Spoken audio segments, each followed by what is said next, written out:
Welcome to Spring LIB.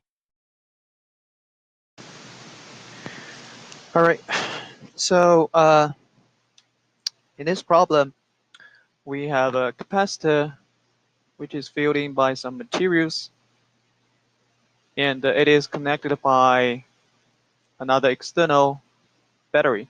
Okay, so the conditions we know is we know the area, which is 100 centimeter squared, and we know the charge stored on the surface, which is 8.9 times 10 to the negative 7 coulombs.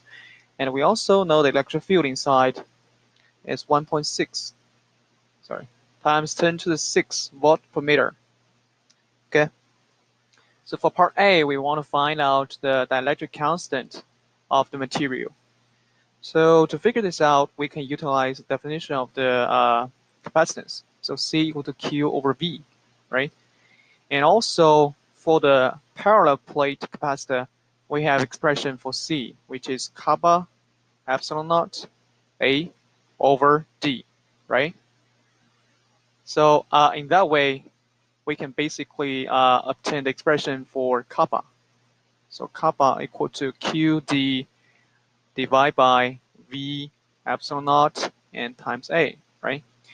And remember, the V over D just gave you the electric field.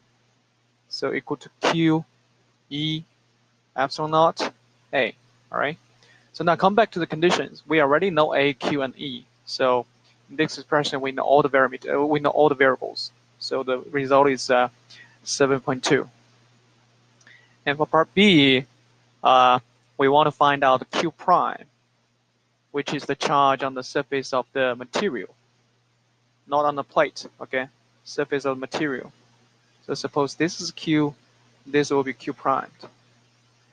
So Q primed, according to one formula found in your textbook, so it is the equation 2535. We have expression for Q prime in terms of Q. So Q prime equal to Q 1 minus 1 over kappa. Okay, so we already find out the value of kappa, and we know Q. So just plug in the two numbers, you see Q prime, find that equal to, let me see, it's a 7.7 times 10 to the negative 7 coulombs.